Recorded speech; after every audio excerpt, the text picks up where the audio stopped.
começar com o senhor, doutor Ayrton. Com a autonomia, seria possível trazer um judiciário mais forte ainda? Olha, eu acredito que sim.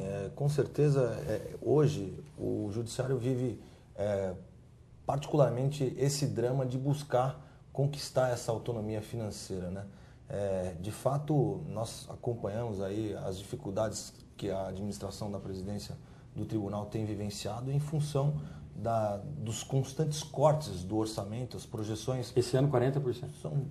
Reiteradamente, nós vivemos esses tipos de cortes e, evidentemente, isso prejudica de forma sensível todo o projeto de modernização do judiciário.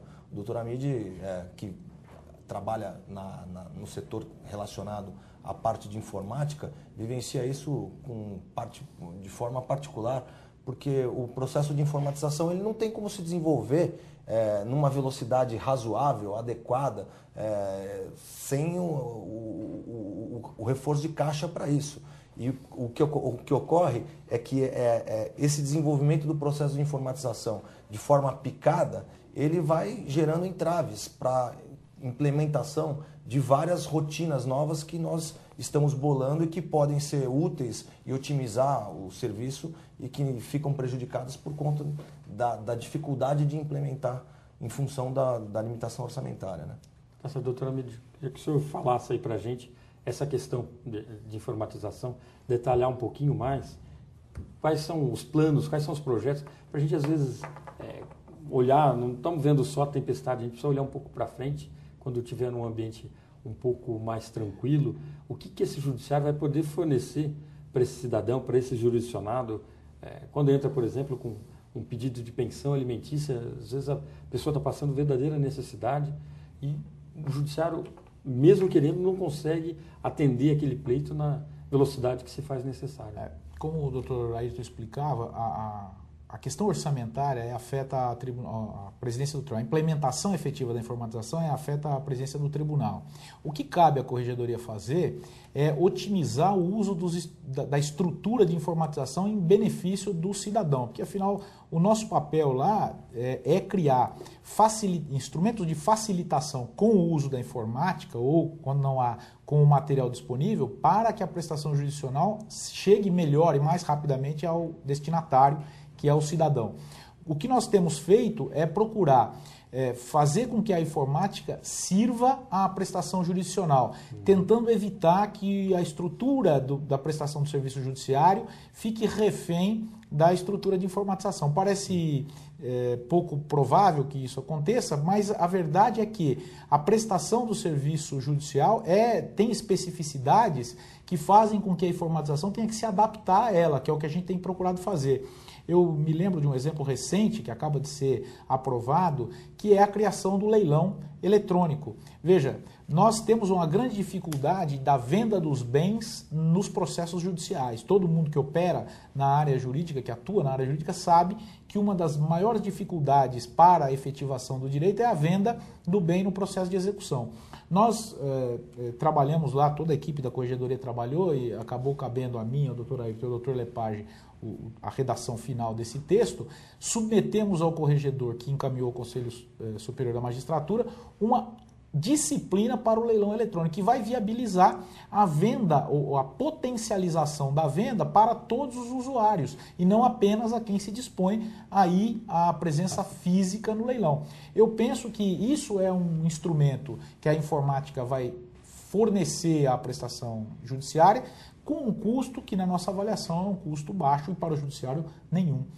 Haverá apenas uma prestação de serviço. Então, esse tipo de criatividade, esse tipo de atuação é que faz a corregedoria servir não apenas como um órgão de censura ou de fiscalização, que ela também seguramente deve ter, mas sobretudo de fomentador da prestação jurisdicional. Então, do ponto de vista da informática, cabe a nós, usuários do sistema, não conhecer a técnica da informática com profundidade, mas tirar dela o melhor proveito que ela pode dar. Claro que com mais verba e com autonomia, vai ficando cada vez mais fácil. Tá certo. Doutores, eu peço licença, nós vamos para um rápido intervalo e já voltamos. Estamos de volta com Frente a Frente com a Justiça, nessa oportunidade, abordando alguns aspectos das tarefas desempenhadas pela Corregedoria Geral da Justiça em São Paulo. Doutores, bloco anterior falávamos de um instrumento que tem tudo para ajudar muito essa revolução que vem se empreendendo no Poder Judiciário. O Judiciário é um poder que, mais do que nunca, está mais próximo do cidadão. E o senhor, doutora, falou do leilão eletrônico, uma modalidade nova para poder oferecer a mais pessoas um bem que, de uma forma ou de outra, está sob, pelo menos momentaneamente, sob a égide do Poder Judiciário.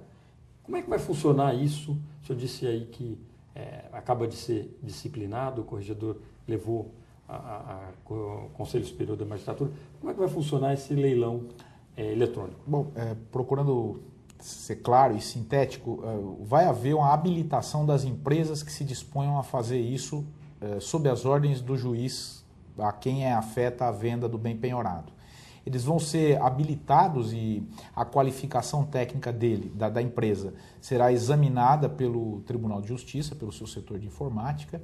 Uma vez habilitada a empresa, o juiz autoriza a venda em rede de computadores, na internet, e esse valor reverte para o pagamento da dívida. Os lances serão dados não via internet, o pagamento também será agilizado via computador, como alguns lugares já vêm fazendo, e isso se supõe, como a experiência tem demonstrado, vai ampliar o rol de potenciais compradores dos bens levados à praça. E com isso talvez até aumentar o valor. É a grande expectativa que nós temos. As primeiras informações que nos chegaram das empresas que já operam com isso é a de que há um ganho efetivo real na possibilidade de vender esses bens ou pelo valor de avaliação e, em alguns casos, para além do valor da avaliação, que é o que se espera, obtendo com isso um retorno financeiro seguro para pagamento do credor e, ao mesmo tempo, sem penalizar o devedor exageradamente, porque o bem dele, que vai ser obrigatoriamente vendido para o pagamento da dívida, vai ter um valor compatível com o mercado.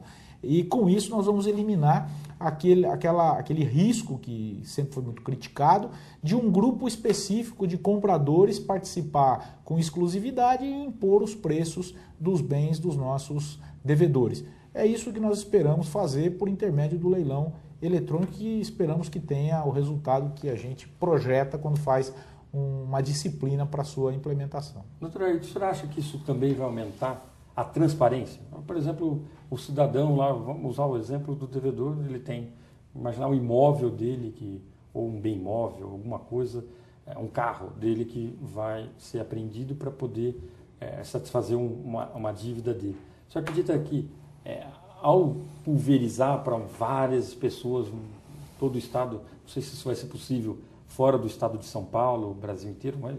Sem limitação territorial. Sem limitação territorial. Às vezes, então, alguém até do Amapá está adquirindo um veículo aqui em leilão. Você acredita que também essa transparência, para um processo que vai ter uma disciplina mais adequada, mais rígida, você acredita que aumenta também a transparência? Eu acredito que sim, porque essa foi uma das preocupações que nós tivemos exatamente na disciplina do leilão eletrônico, né?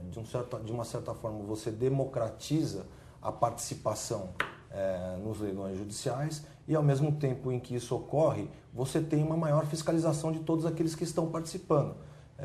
O próprio processo, a ideia é de você ter um sistema que emita relatórios e que permita os lances online, de forma em tempo real, de forma que a transparência da operação toda será muito maior.